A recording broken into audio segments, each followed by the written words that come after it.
When I decided to do this, I was like, yo, I am so excited to talk about these two films. Why?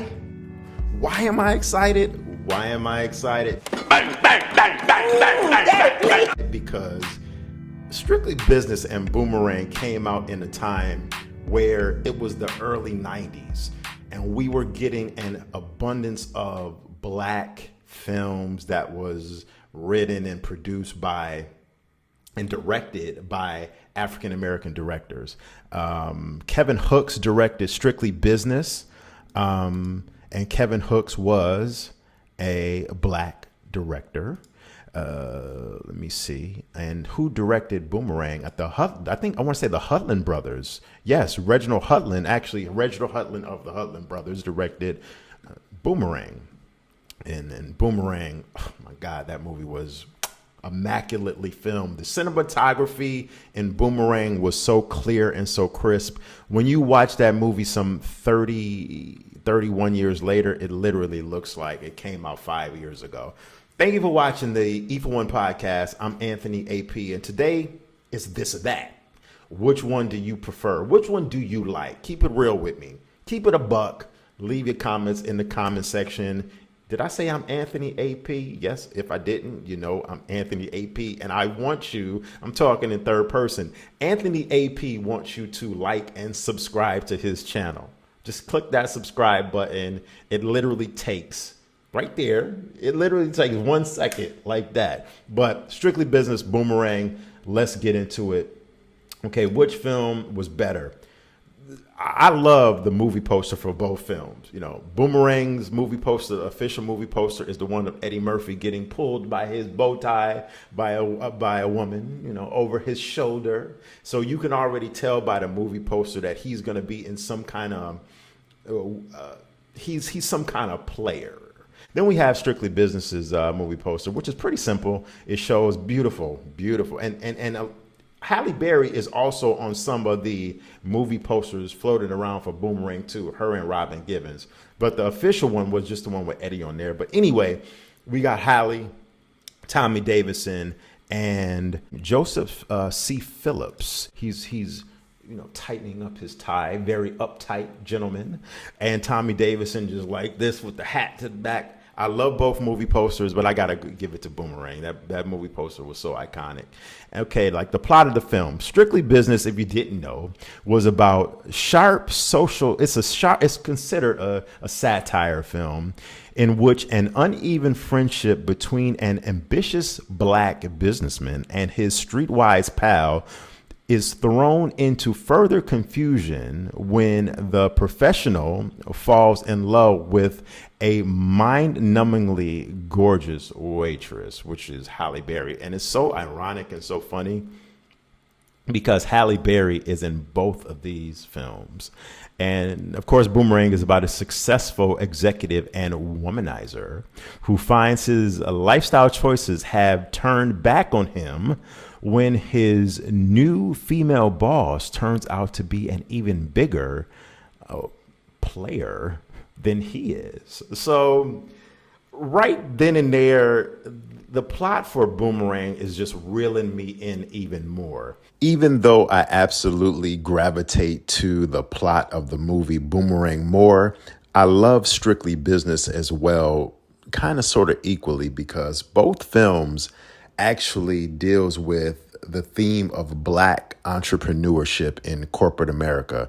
We don't see enough of these films these days. We just don't. Like, these films showcased, they were both filmed in New York City, and they showcased how black men and women can rise above the norm and they can climb that success of the corporate ladder. We saw it with Eddie Murphy and Boomerang being an executive. We saw it with Robin Givens being an executive. And we also saw it with Wayman Tinsdale being an executive as well and partnering up with a black bank in Harlem. So the theme of black empowerment was very heavy in these two films, and both of these films come out as winners on that side, in my opinion. Which film had the more seduction in it? I would have to give that to Boomerang because the seduction in Strictly Business really was it, all you really saw was Halle Berry and my man Joseph.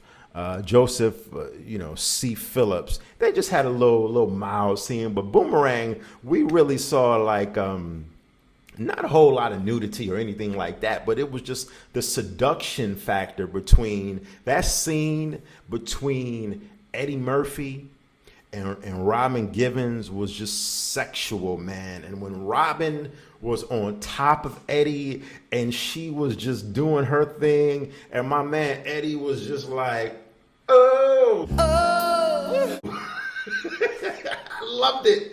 Listen, Robin Givens, man, she did her thing in that movie, man. But listen, gotta give it to Boomerang, man. The sound. Let's talk about the soundtracks to both of these films. One song in particular that stood out on the Strictly Business soundtrack was a classic song. I mean, this song is the song of the last 31 years. Jeff Redd, You Called and Told Me. It's just a damn shame, and it's a crime here, that Jeff Redd didn't really have a huge successful music career as an R&B artist when he came out with this song, You Called and Told Me, and it just didn't jumpstart him into being maybe not a hugely successful selling R&B artist, because back in those days, it was a little bit harder for more urban R&B singers to really blow up and have that pop and crossover appeal and that commercial success. But it's just a shame that Jeff Redd just didn't have that success within on the R&B charts, just within the urban R&B charts, because Jeff Redd's voice was so smooth, his style was just so smooth and just so, reminded me of Teddy Pendergrass. And the song You Called and Told Me was the most classic song that didn't blow up in the early 90s. Like, we all hear You Called and Told Me nowadays and like, yo, that was a classic. But I clearly remember back in the early 90s, besides it being a club song, even though I was too young to be in the clubs back in the early 90s, that was a club hit, man. That was the club jam. And that beat was just that's the soundtrack to Strictly Business was on Uptown Records. And that song was just criminally unrated, and Jeff Redd's career is just criminally unrated. But I digress. Back to the Strictly Business soundtrack. We had Jodeci on there. A lot of Uptown artists being featured on the Strictly Business soundtrack, of course, because it was on Uptown Records. Like I just said, Heavy D and the Boys, Mary J. Blige, Jodeci, Nice and Smooth, How to Flow, which was a classic. Nice and Smooth, How to Flow was featured in the film when Tommy Davidson was pulling up to the brownstone and he was getting his man Wayman out of the apartment after he was at that uptight party with his girlfriend. Shout out to, we got to shout her out. Shout out to Anne Marie Johnson, who doesn't get her flowers, man. I'm all over the place with this, but it's all good because this is my platform. And I want to give some flowers to Anne Marie Johnson, who doesn't get her just due as being a tremendous actress. An actress who did her thing in the 80s on the TV show In the Heat of the Night. Very pretty woman. She continued to do her acting thing going into the 90s. And she was in I'ma Get Your Sucker. I'ma Get Your Sucker. She just doesn't get her flowers and just do. Shout out to the very, very great actress Anne Marie Johnson. Anyway, back to Strictly Business, the soundtrack. Man, this soundtrack was just banging, but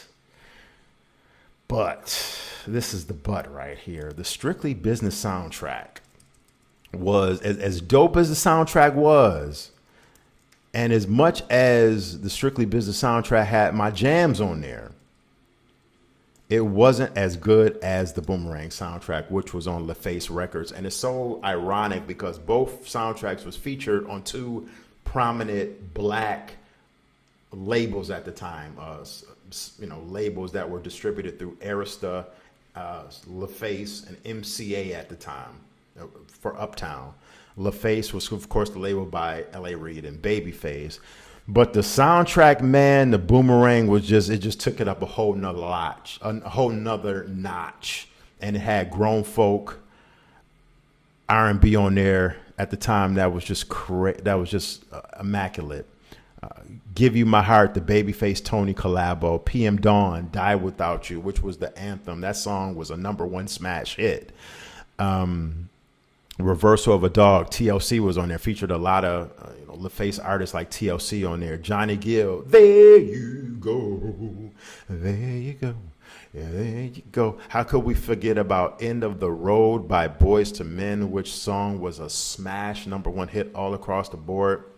This song had joints, man. Keith Washington, Tonight Is Right.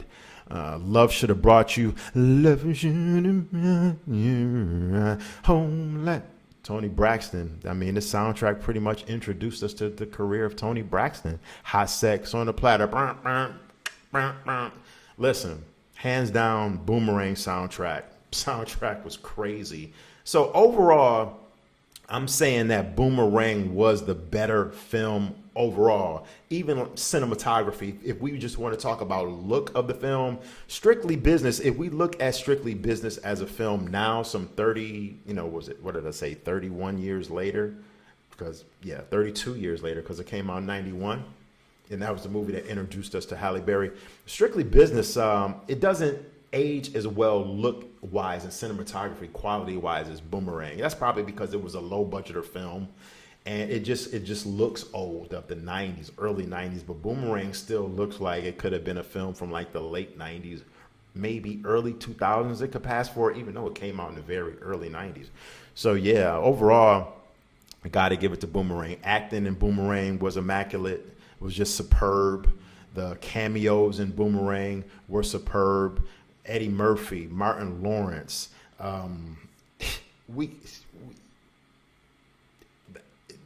Just the fact that we got to see Eddie Murphy and Martin Lawrence on the screen pre-Martin, or right around the time Martin was coming out with the TV show Martin, both of them in their prime. And we also got the movie Life, which both of them were still in their prime, but it was just a dope movie, man. We had John Witherspoon and giving us iconic bang, bang, bang moments in the film. Ooh, daddy, bang, bang, bang, bang. Marker. Listen, John Witherspoon. I mean, I can go on and on and on, man. And you can't forget about the shout out Strictly Business that has Samuel L. Jackson in there as the mailroom supervisor. Just two good films, but overall, my preference goes with Boomerang. But I have a special affection for my heart for Strictly Business as well. That film, I love that film as well. Just very hard to pick. Just Boomerang. I went to go actually see Boomerang when it came out at the drive-in theater when it came out. So I went to actually see that film. Strictly Business had more of a limited release. It wasn't as of a wider release because, like I said, it was a low budget film. But Boomerang, I was actually there to see it in real time when it came out in the summer of '92. Thank you for watching the E for One podcast. Make sure you subscribe and light up that comment section. Let me know which film you thought was better. And until next time, have a great one. I will talk to you later. Peace.